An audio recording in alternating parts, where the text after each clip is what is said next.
Joining us now outside the NFL host, Substack writer. You've seen him, you've heard him, and you've heard him a lot on this show. We love him. Albert Lainer is with us. Albert, let's start there. A week filled with statement wins and sobering losses. Which story stood out most to you? Oh, I mean, it's like the NFL has turned into kind of a reality show, but not a bad reality show. More the Survivor type, the race type, Amazing Race Survivor type reality shows with some of these games. So when you talk about what stands out in terms of the stories, it's the week of two weird games. So I'll lead off with that. The first weird game is the Titans win over the Cardinals. I thought that Denver's loss to Indianapolis was the dumbest loss I had seen this year. Well, the award now goes, and it may change during the season. The award now goes to the Arizona Cardinals. Okay. I don't think I've ever, in I don't know how many years of watching the NFL, I don't think I've ever seen an interception that leads to a fumble of an untouched player. So the ground apparently caused this fumble. The ball is, I think, kicked a little, winds up in the end zone, and you have a Titans player that falls on it, and they get a touchdown. And this is the go-ahead touchdown that will eventually enable them to beat the Cardinals, who basically at one point had this game in hand. Now, the Titans at that point were pretty close. They were down by over a touchdown. But with that interception, it was clear that the Cardinals could have put it away. And the only team that got put away in that game is the Cardinals. And I think some of the fans will probably be put away to a mental asylum after watching that game. I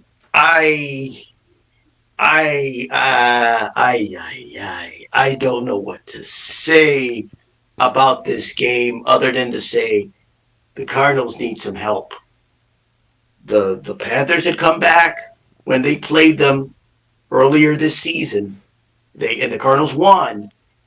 The Cardinals have a hard time late in the second half, especially getting into the fourth. They're going to have to find a way to actually secure victory if they win. Cardinals are a weird team. This is the worst loss of the year. The Titans had no business winning this game. And Cam Ward is a work in progress. I said this team is a work in progress. They had no business winning this game, and the Cardinals basically gave it to them. Now, the other weird loss was the Buffalo Bills and the New England Patriots. Yeah. The Bills fumbled. No, I didn't make that up, folks. Yeah. No, that's not fiction. Right. They fumbled at least twice in this game. Yeah.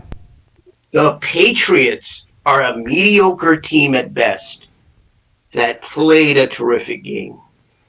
If you saw Drake May, who I've seen before, I said this on my show, on my podcast, when I had my podcast Outside the NFL, which was on Spotify and Substack. You can go check it out. 2024 season, but you can check it out. I said Drake May can play.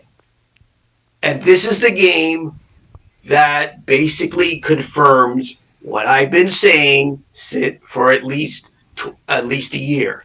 Drake May can play if he has the people he can throw the ball to, and he has the offensive line that will keep him going.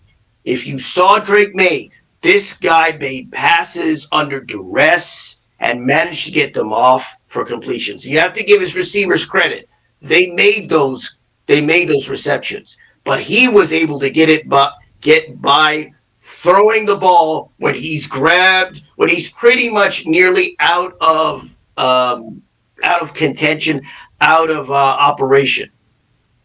to see Drake May in this game is not quite a revelation for me. It's confirmation for other people. I've said this guy can play, and this game proved he can play. The interesting thing with the Patriots now is they're still a mediocre team. They're not a great team. The question is, they're starting to get it together. And what impact this is going to have? How are they going to navigate the season?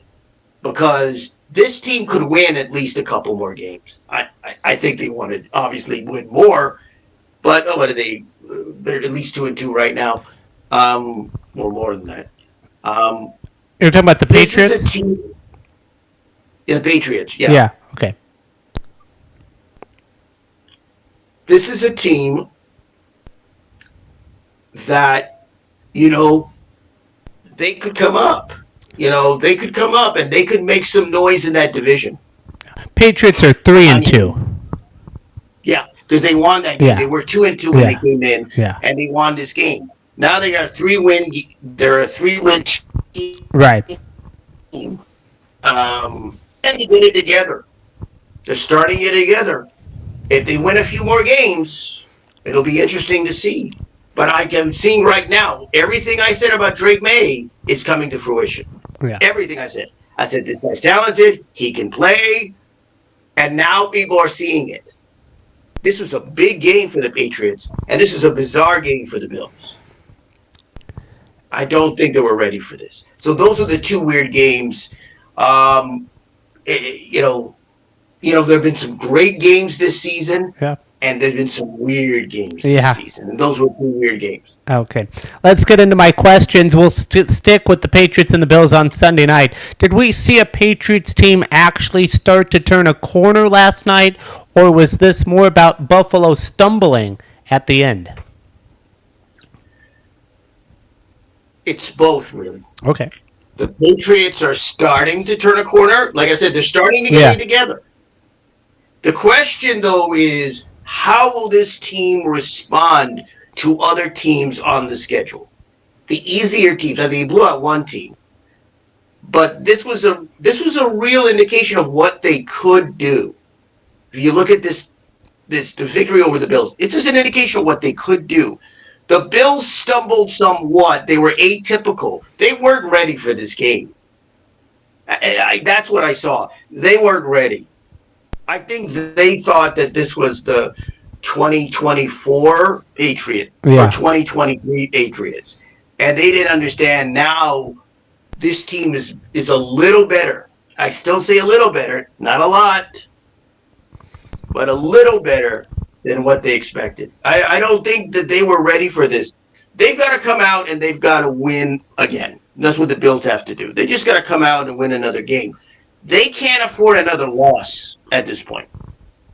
Okay. If the Patriots continue to win, I'm telling you right now, if they continue to win and the Bills lose a couple games, it's going to get real interesting in that division.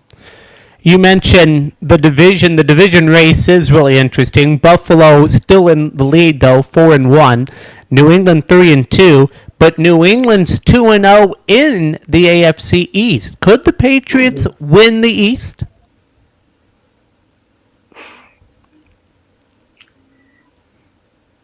I don't think they're going to win the East. Okay. The Bills would have to collapse. I think the Bills would have to collapse. I don't see that at this point. We're at the time when I start making assessments for the season. But I don't see the Bills collapsing. Okay. That's why I say the next two games are really important with the Bills now. Yeah. Because if the Patriots win the next couple games and the Bills lose the next couple games, this division could be in flux. Okay, let's shift gears. Tennessee rallies from 15 down.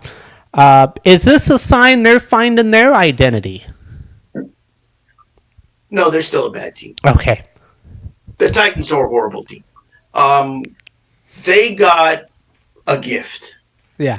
That was apparently delivered to them by the Arizona Cardinals. Anyone who looks at this team, they played a pretty good game at times, but there's no way this team is turning it around, even if they get a couple more victories. this is a work in progress. It's a work in progress. That offensive line would have to be improved dramatically. They'd have to stop allowing Cam Ward to get sacked. They Right. would have to be able to move down the field more effectively. I don't see it with the Titans. I do think they may win a couple more games. They may Okay. not be so bad this season, but no, this is a bad team. Okay. So, do you give Cam Ward credit for keeping pressure off the field, and keeping his team together? He's tried. Okay. I mean, I looked at him and like Cam Ward's about one of the few people there trying to actually do a good job on that team. I don't see a lot of excellence, Yeah. a lot of effort. Again, there was some effort in this game against the Cardinals, but yeah, I mean, I think he's a poor guy. Right. He's stranded in a bad team, and when you're a talented quarterback on a bad team, you got to make do. Right. Right. Let's go to a pretty good quarterback, Jaden Daniels. He looked like a veteran yesterday. Is he ready to carry the Commanders long term? If he stays healthy and doesn't Okay. get injured, Commanders are still good. They had a tough loss to the Packers, but Commanders are still good. And this is an interesting game because it's the Chargers. Right. The Chargers are a good team, but they have to look out. Right. The Chargers have to look out at this point because they lost to the Giants last week. Right. Now they got another loss here to the Commanders. This probably would have been more of a logical loss. You would have thought, okay, they'll probably lose. You'll lose to the Commanders if they lose. But when they lost to the Giants, I don't think that was expected. The Chargers got to watch out. But the Commanders right now, so far they're on target, and I think with Mariota as the backup, they seem to have won, Right. and that's real important. That's real important in case Daniels gets injured. Okay.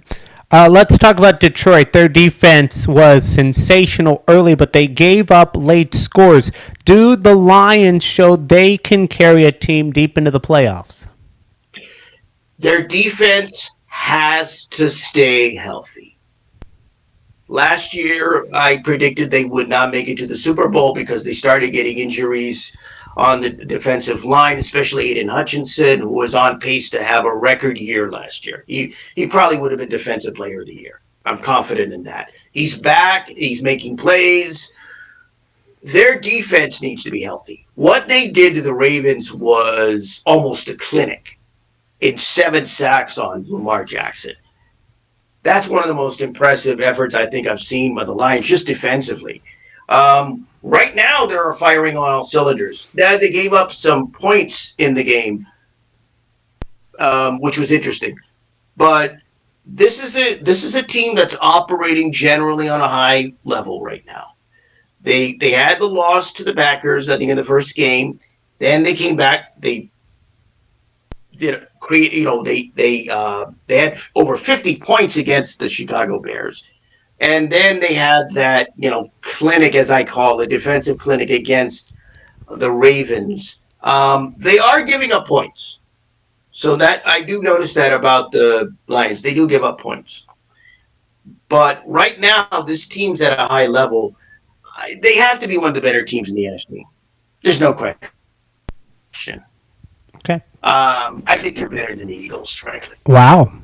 Okay. Lions are better than the Eagles. Okay.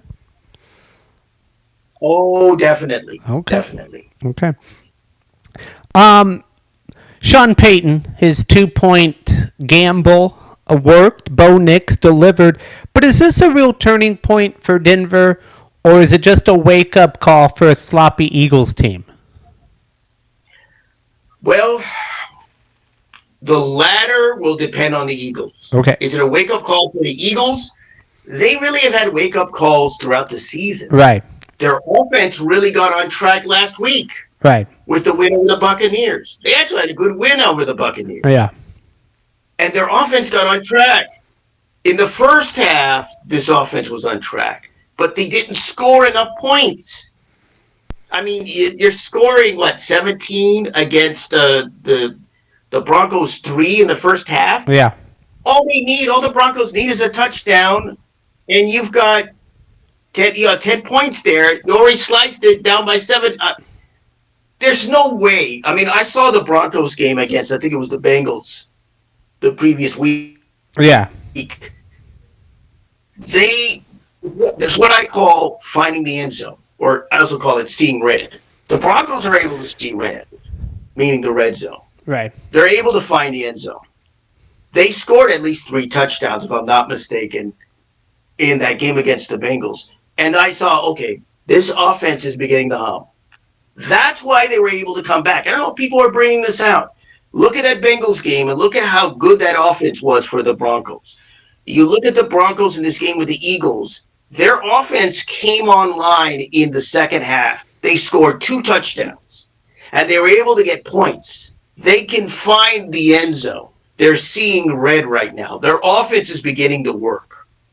And that's why they were able to come up against the Eagles and eke out that victory.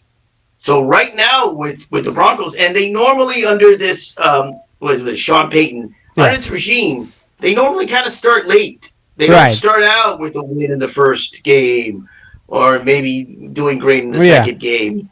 They get to third and fourth, and Bo Nix sort of warms up. Right. But like I said, I mentioned I mentioned the Cardinals as an object lesson. Yeah. But I mentioned the Chargers. Right. Chargers got to watch out. Yeah. The Broncos are seeing red. Right. They're finding the end zone, and this team's going to come up just like they did last year. I'm seeing the Broncos are going to, unless there's a collapse, if the offense somehow collapses for the Broncos, then they'll have problems. But right now, this Broncos offense is humming. And they may be another playoff team at this point. I hate to make those statements, but they may be. They're at least what I call contender for the playoffs. Okay. They're in the hunt. Get to the playoffs, they're a contender for the playoffs. Okay. Because I'm looking at the Broncos, I'm going, Chargers better watch out. Yeah.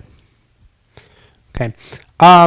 Let's talk about another quarterback. Bryce Young rallies Carolina from 17 down. Is he having the best 2 weeks of his career? Bryce Young is a good quarterback. He's a good quarterback. Yeah. I don't know if anyone wants to admit it. He's a good quarterback. The guy's got talent. Yeah.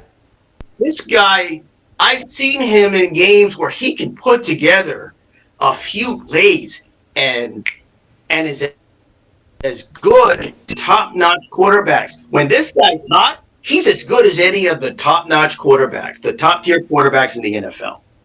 It's really weird with the Panthers. They're an odd team because they've got some players that can get the job done. But this, I don't know. I mean, this was the sort of the, cellar dweller type contest with them in Miami. And even Miami's played well. Yeah, they lost some games, but they played well. I'll have to say that. They played terribly in the first game, but they played well. The Panthers are weird. They might string together some wins. I don't really see them doing much this year because they're just inconsistent. Right. But Bryce Young, when he can put together plays, when this guy is good, he's as good as all the top tier guys in the NFL. Nobody wants to admit that. But this guy is as good as all the top tier guys when he's hot. When he's good, he's as good as all the guys on top. Okay.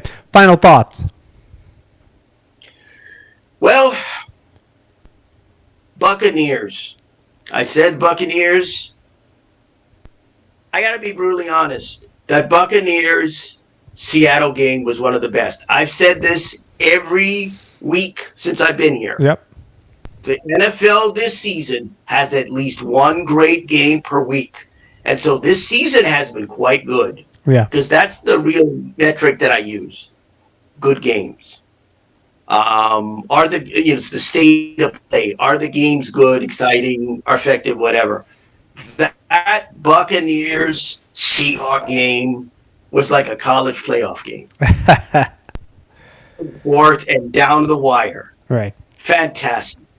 And after the games after the Dallas Green Bay game last week and some of the other games in week 1, the Bills Ravens game, again, you have to look at this NFL season and you go, there are some games that people will be watching probably years to come.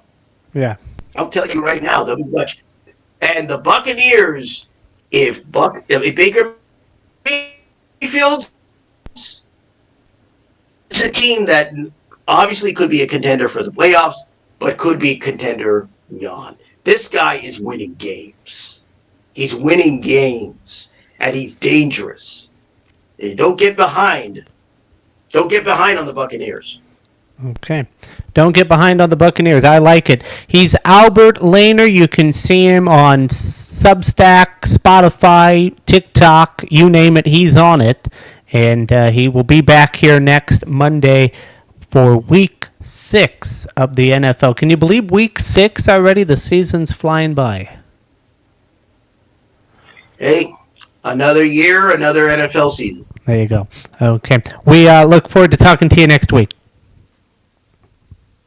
All right. See you next week. Yep.